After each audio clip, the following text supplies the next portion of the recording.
Good morning all. നമ്മൾ ഇന്ന് discuss ചെയ്യാൻ പോകുന്നത് സെമി കണ്ടക്ടേഴ്സിനെ കുറിച്ചാണ്. എന്താണ് സെമി കണ്ടക്ടേഴ്സ്? ഇൻസുലേറ്ററിൽ നിന്നും അതുപോലെ തന്നെ കണ്ടക്ടേഴ്സിൽ നിന്നും എന്തൊക്കെ ഡിഫറൻസസ് ആണുള്ളത്, അതേപോലെ സെമി കണ്ടക്ടറിലെ ബോണ്ട് എങ്ങനെയാണ്, അതേപോലെ തന്നെ എനർജി ബാൻഡ് ഡയഗ്രാം എങ്ങനെയാണ്, ടെമ്പറേച്ചറിന് എങ്ങനെയാണ് സെമി കണ്ടക്ടറിൻ്റെ എഫക്റ്റ് എന്നുള്ളതുമാണ് നമ്മൾ ഇന്ന് ഡിസ്കസ് ചെയ്യാനായിട്ട് പോകുന്നത്. സെമി കണ്ടക്ടർ എന്താണ്? സെമി കണ്ടക്ടർ കണ്ടക്ടറിൻ്റെ റെസിസ്റ്റിവിറ്റി നമുക്കറിയാം കണ്ടക്ടേഴ്സിനും ഇൻസുലേറ്റേഴ്സിനും ഇടയിലാണ്. അതേപോലെ തന്നെ സെമി കണ്ടക്ടേഴ്സിൻ്റെ പ്രത്യേകത negative temperature coefficient of resistance ആണ്. എന്താണ് negative temperature coefficient of resistance എന്ന് വെച്ച് കഴിഞ്ഞാൽ ടെമ്പറേച്ചർ ഇൻക്രീസ് ചെയ്യുമ്പോൾ റെസിസ്റ്റൻസ് കുറയുന്നു, അതേപോലെ തന്നെ ടെമ്പറേച്ചർ കുറയ്ക്കുമ്പോൾ റെസിസ്റ്റൻസ് കൂടുന്നു. ഇതാണ് negative temperature coefficient of resistance. എന്തുകൊണ്ടാണ് ടെമ്പറേച്ചർ കൂടുമ്പോൾ റെസിസ്റ്റൻസ് കുറയാനുള്ള കാരണം എന്താണെന്നുള്ളത് നമ്മൾ ഡിസ്കസ് ചെയ്യും. അതേപോലെ തന്നെ ഇൻസുലേറ്റേഴ്സിന്റെ പ്രത്യേകത ലോ ടെമ്പറേച്ചർ കോഎഫിഷ്യൻറ്റും കണ്ടക്ടേഴ്സിന് ഹൈ ടെമ്പറേച്ചർ കോഎഫിഷ്യൻറ്റുമാണ് ഉള്ളത്. അതേപോലെ തന്നെ സെമി കണ്ടക്ടേഴ്സിന്റെ മറ്റൊരു പ്രത്യേകത എന്താണെന്ന് വെച്ച് കഴിഞ്ഞാൽ ഇമ്പ്യൂരിറ്റീസ് ആഡ് ചെയ്യുമ്പോൾ അതിൻ്റെ കറണ്ട് കണ്ടക്ടിങ് പ്രോപ്പർട്ടീസിന് വ്യത്യാസങ്ങൾ വരും. നമ്മൾ അതിന് പറയുന്ന പേരാണ് ഡോപ്പിംഗ്. അപ്പോൾ ഡോപ്പിംഗ് ചെയ്യുമ്പോൾ അതിൻ്റെ കറണ്ട് കണ്ടക്ടിങ് പ്രോപ്പർട്ടീസിന് ചേഞ്ചസ് ഉണ്ടാവും. ആദ്യത്തെ സെമി കണ്ടക്ടർ ജെർമേനിയം എന്ന സെമി കണ്ടക്ടർ നമ്മൾ എടുക്കുകയാണ്. അതിൻ്റെ അറ്റോമിക് നമ്പർ 32 ആണ്. അറ്റോമിക് നമ്പർ 32 എന്ന് വെച്ചാൽ മീനിങ് എന്താ? 32 ഇലക്ട്രോൺസും കാണും, 32 പ്രോട്ടോൺസും കാണും. അപ്പോൾ 32 ഇലക്ട്രോൺസ് ചുറ്റുമുണ്ട്, അതേപോലെ തന്നെ 32 പ്രോട്ടോൺസ് എവിടെയുണ്ട്? ന്യൂക്ലിയസിന്റെ ഉള്ളിലുണ്ട്. അതാണ് +32 എന്ന് കാണിച്ചിരിക്കുന്നത്. ഇവിടെ 32 ഇലക്ട്രോൺസും ഉണ്ട്. 32 ഇലക്ട്രോൺസ് പറയുന്ന ഫസ്റ്റ് ഷെല്ലില് 2 ഇലക്ട്രോൺസ്, അതാണ് 1s2. സെക്കൻഡ് ഷെല്ലില് എത്ര ഇലക്ട്രോൺസ് ഉണ്ട്? 2 + 6, അതായത് 8 ഇലക്ട്രോൺസ്. അപ്പോൾ സെക്കൻഡ് ഷെല്ലില് 8 ഇലക്ട്രോൺസ്, തേർഡ് ഷെല്ലില് 2 + 6 + 10, ദാറ്റ് ഈസ് 18 ഇലക്ട്രോൺസ് ഉണ്ട്. ഈ തേർഡ് ഷെല്ലില് 18 ഇലക്ട്രോൺസ് ഉണ്ട്. ഫോർത്ത് ഷെല്ലിൽ എത്ര ഇലക്ട്രോൺസ് ഉണ്ട്? 4s2 4p2 ആണ്. അപ്പോൾ 2 + 2 4 ഇലക്ട്രോൺസ് ഏറ്റവും ലാസ്റ്റ് ഓർബിറ്റലിലുണ്ട്. അപ്പം അതിന് വിളിക്കുന്ന പേരാണ് വാലൻസ് ഇലക്ട്രോൺസ്. അപ്പോൾ എത്ര വാലൻസ് ഇലക്ട്രോൺസ് ഉണ്ട്? ഔട്ടർ മോസ്റ്റ് ഷെല്ലിൽ എത്ര ഇലക്ട്രോൺസ് ഉണ്ട്? 4 ഇലക്ട്രോൺസ് ഉണ്ട്. അതുകൊണ്ട് അതിൻ്റെ നമ്പർ ഓഫ് വാലൻസ് ഇലക്ട്രോൺസ് എത്രയാണ്? 4 ആണ് അതിൻ്റെ വാലൻസ് ഇലക്ട്രോൺസിന്റെ number. Then what is valency? അതായത് ഈ ഷെല്ല് കംപ്ലീറ്റ് ആകണമെങ്കിൽ 8 ഇലക്ട്രോൺസ് ഉണ്ടെങ്കിൽ ഇത് കംപ്ലീറ്റ് ആവും. അപ്പൊ അതായത് 8 ഇലക്ട്രോൺസ് ഉണ്ടെങ്കിൽ ഇത് കംപ്ലീറ്റ് ആവും. അപ്പം 8 ഇലക്ട്രോൺസുമായിട്ട് അല്ലെങ്കിൽ 8 ഡിഫറെന്റ് ജെർമേനിയമായിട്ട് ഇതിന് എന്ത് ചെയ്യാൻ പറ്റും? ബോണ്ട് ഫോം ചെയ്യാനായിട്ട് പറ്റും. Therefore it's valency is 4. അതായത് ജെർമേനിയത്തിന് 4 അതർ ജെർമേനിയം ആറ്റംസുമായിട്ട് ബോണ്ട് ഫോം ചെയ്യാനായിട്ട് പറ്റും. ഇനി നിങ്ങൾ നോക്കുക, ഈ ജെർമേനിയം +4 എന്ന് പറയുന്നത് എന്താണ്? അതായത് ഈ ഔട്ടർ മോസ്റ്റ് ഷെല്ലിലെ ഇലക്ട്രോൺസ് ആണ് ഇവിടെ കാണിച്ചിരിക്കുന്നത്. ഓരോ ബോണ്ടും ഓരോ ഇലക്ട്രോൺസ് ആണ്. അപ്പോൾ 1 2 3 4, അപ്പം 4 ഇലക്ട്രോൺസ് പോയി. അപ്പോൾ മിച്ചം എത്ര ഇലക്ട്രോൺസ് ഉണ്ട്? 28 ഇലക്ട്രോൺസും 32 പ്രോട്ടോൺസും ഉണ്ട്. അപ്പം ഏത് ചാർജ് ആയിരിക്കും മുന്നിട്ട് നിൽക്കുന്നത്? ആ പ്രോട്ടോൺസിന്റെ എക്സ്ട്രാ 4 ചാർജ്, അതാണ് +4 എന്ന് കാണിച്ചിരിക്കുന്നത്. അതാണ് ഈ ജെർമേനിയം +4 എന്ന് പറയുന്ന ഔട്ടർ മോസ്റ്റ് ഷെല്ലിലെ ഇലക്ട്രോൺസ് ഒഴികെ ബാക്കിയുള്ള ജെർമേനിയത്തെ റെപ്രസെന്റ് ചെയ്തിരിക്കുന്നതാണ് ഇത്. അത് ജെർമേനിയം +4 എന്ന് കാണിക്കാൻ കാരണം എന്താണ്? ഓൾറെഡി 32 ഇലക്ട്രോൺസ് 32 പ്രോട്ടോൺസ് ആണ്. ഇപ്പൊ നിലവിൽ എന്താണ്?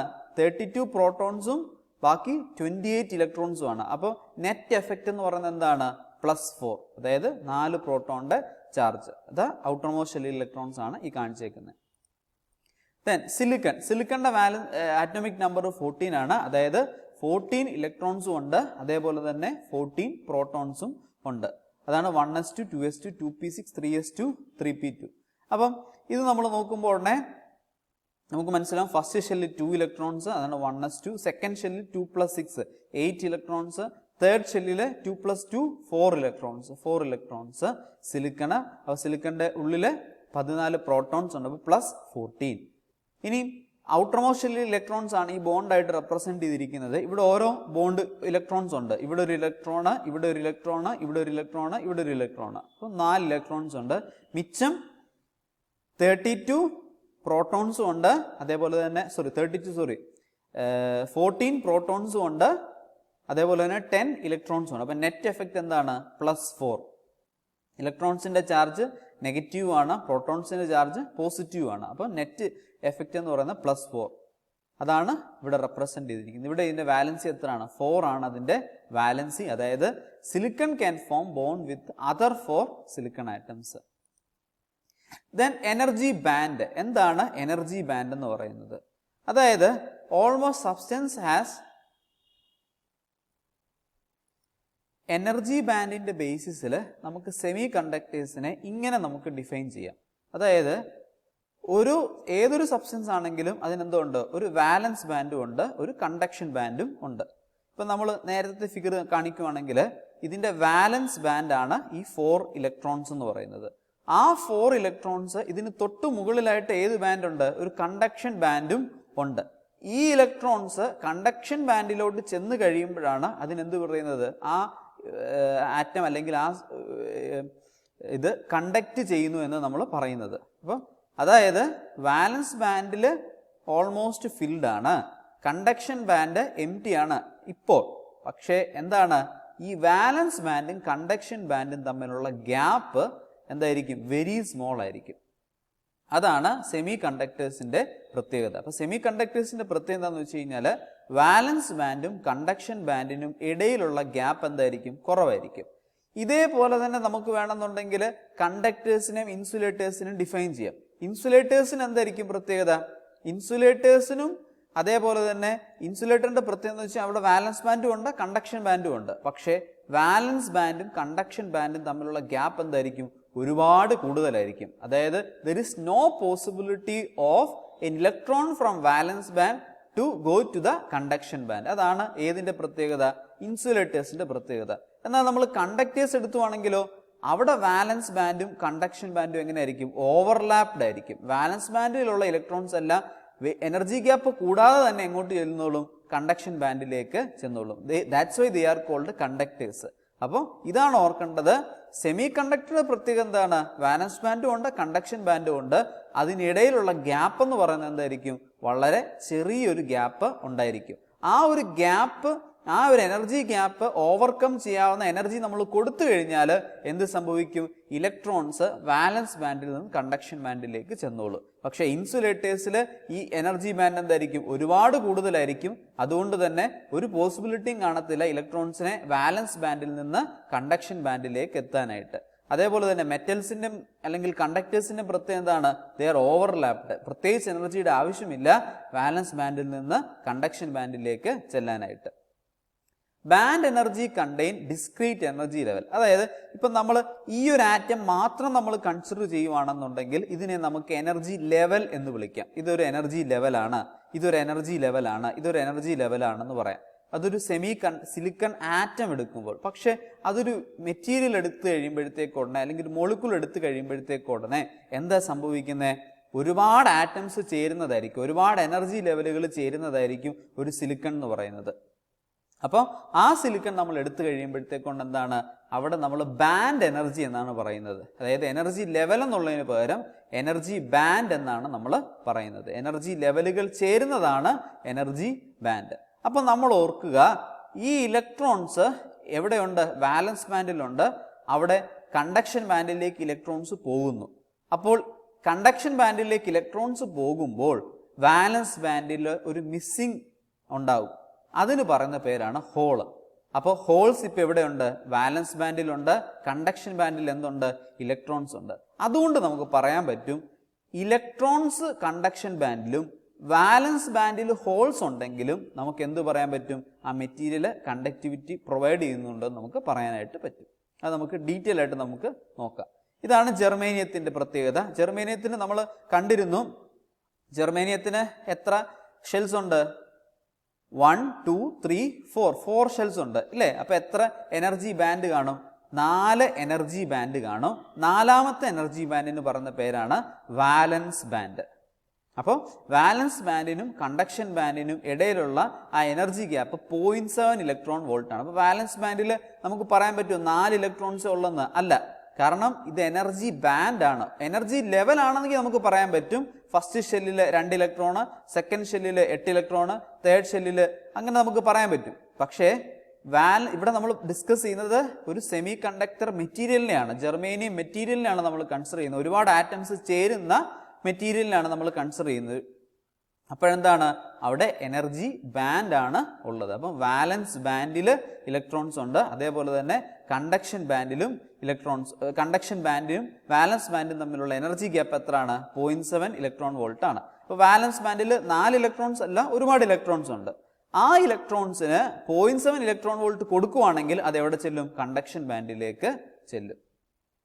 മനസ്സിലായല്ലോ? അപ്പൊ ഇതാണ് ജെർമേനിയത്തിന്റെ ബാൻഡ് എനർജി എന്ന് പറയുന്നത്. സിലിക്കണിലാണെങ്കിൽ എത്ര ഷെൽസ് ഉണ്ട്? 1, 2, 3 3 ഷെൽസ് ആണുള്ളത്. ആൻഡ് തേർഡ് ഷെൽ നമുക്ക് എന്ത് വിളിക്കാം? വാലൻസ് ഷെൽ എന്ന് വിളിക്കാം. അപ്പൊ നമ്മൾ എനർജി ബാൻഡ് സിലിക്കൺ ക്രിസ്റ്റൽ അല്ലെങ്കിൽ സിലിക്കൺ മെറ്റീരിയൽ നമ്മൾ കൺസിഡർ ചെയ്യുമ്പോൾ അവിടെ എന്താണ്? ഫസ്റ്റ് ബാൻഡ്, സെക്കൻഡ് ബാൻഡ്, അതേപോലെ തന്നെ third band. That third band is called, or the outermost band is called valence band. അപ്പൊ എന്താണ്? വാലൻസ് ബാൻഡ് ആണ്. വാലൻസ് ബാൻഡും കണ്ടക്ഷൻ ബാൻഡും തമ്മിലുള്ള എനർജി ഗ്യാപ്പ് എന്ന് പറയുന്നത് 1.1 ഇലക്ട്രോൺ വോൾട്ട് ആണ്. അപ്പൊ നമുക്ക് പറയാൻ പറ്റുമോ വാലൻസ് ബാൻഡിൽ 4 ഇലക്ട്രോൺസേ ഉള്ളെന്ന്? അല്ല, വാലൻസ് ബാൻഡിൽ ഒരുപാട് ഇലക്ട്രോൺസ് ഉണ്ട്. കാരണം എന്താ? വാലൻസ് എനർജി ലെവലല്ല നമ്മൾ ഡിസ്കസ് ചെയ്യുന്നത്, വാലൻസ് ബാൻഡ് ആണ് നമ്മൾ ഡിസ്കസ് ചെയ്യുന്നത്. അപ്പോൾ 1 ഇലക്ട്രോൺ വോൾട്ട് കൊടുക്കുമ്പോൾ ഇലക്ട്രോൺസ് എവിടെ ചെല്ലും? കണ്ടക്ഷൻ ബാൻഡിലേക്ക് ചെല്ലും.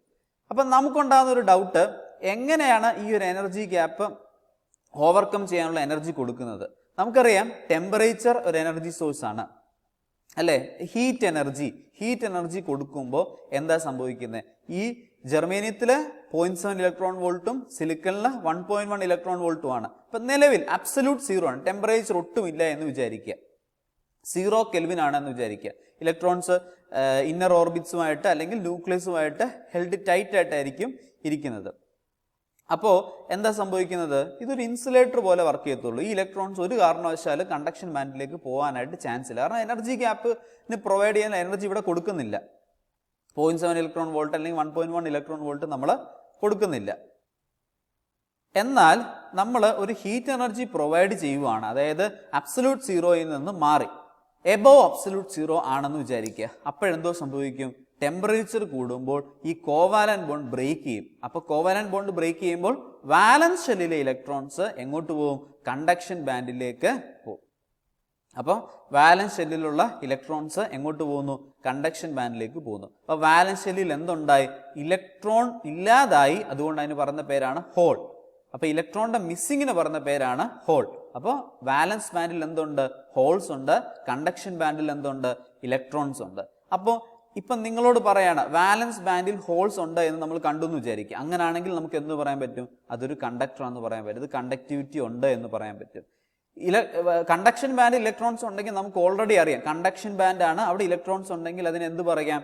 അത് കണ്ടക്ടിവിറ്റി ഉണ്ട് എന്ന് നമുക്ക് പറയാൻ പറ്റും. അതേപോലെ തന്നെ നമ്മൾ ഓർത്തു വെക്കേണ്ട ഒരു കാര്യം, വാലൻസ് ബാൻഡിൽ ഹോൾസ് ഉണ്ടെങ്കിലും നമുക്ക് എന്ത് പറയാൻ പറ്റും? കണ്ടക്ടിവിറ്റി ഉണ്ട് എന്ന് പറയാൻ പറ്റും. ഇപ്പം നിങ്ങൾ നോക്കിക്കേ, ടെമ്പറേച്ചർ കൂടിയപ്പോൾ എന്ത് സംഭവിച്ചു? കണ്ടക്ടിവിറ്റി കൂടി. ദാറ്റ് മീൻസ് റെസിസ്റ്റിവിറ്റി കുറഞ്ഞു. അതാണ് നമ്മൾ ആദ്യം പറഞ്ഞത്. സെമി കണ്ടക്ടേഴ്സിന്റെ പ്രത്യേകത എന്താണ്? നെഗറ്റീവ് ടെമ്പറേച്ചർ കോഎഫിഷ്യന്റ് ആണ്. അതായത് ടെമ്പറേച്ചർ കൂടുമ്പോൾ റെസിസ്റ്റൻസ് കുറയുന്നു. റെസിസ്റ്റൻസ് കുറയാന്ന് വെച്ചാൽ മീനിങ് എന്താണ്? കണ്ടക്ടിവിറ്റി കൂടി. കണ്ടക്ടിവിറ്റി കൂടാൻ കാരണം എന്താണ്? കണ്ടക്ഷൻ ബാൻഡിൽ ഇലക്ട്രോൺസ് വന്നു. കണ്ടക്ഷൻ ബാൻഡിൽ ഇലക്ട്രോൺസ് വന്നു എന്ന് വെച്ചാൽ മീനിങ് കണ്ടക്ടിവിറ്റി ഉണ്ട് എന്നാണ്. അപ്പോൾ കണ്ടക്ടിവിറ്റി കൂടി, അപ്പോൾ റെസിസ്റ്റൻസ് കുറഞ്ഞു. ഓർക്കേണ്ട ഒരു കാര്യം എന്താണെന്ന് വെച്ച് കഴിഞ്ഞാൽ, കണ്ടക്ഷൻ ബാൻഡിൽ ഇലക്ട്രോൺസ് ഉണ്ടെങ്കിലും വാലൻസ് ബാൻഡിൽ ഹോൾസ് ഉണ്ടെങ്കിലും ഒരുപോലെ നമുക്ക് പറയാൻ പറ്റണം എന്താണ്? അത് കണ്ടക്ടിവിറ്റി പ്രൊവൈഡ് ചെയ്യുന്നുണ്ട് എന്ന്. ഇതാണ് നമ്മൾ മെയിൻ ആയിട്ട് നമ്മൾ ഓർക്കേണ്ട ഒരു പോയിന്റ് എന്ന് പറയുന്നത്. So thank you all, stay happy. We will discuss more about the semiconductors in the next class. Thank you.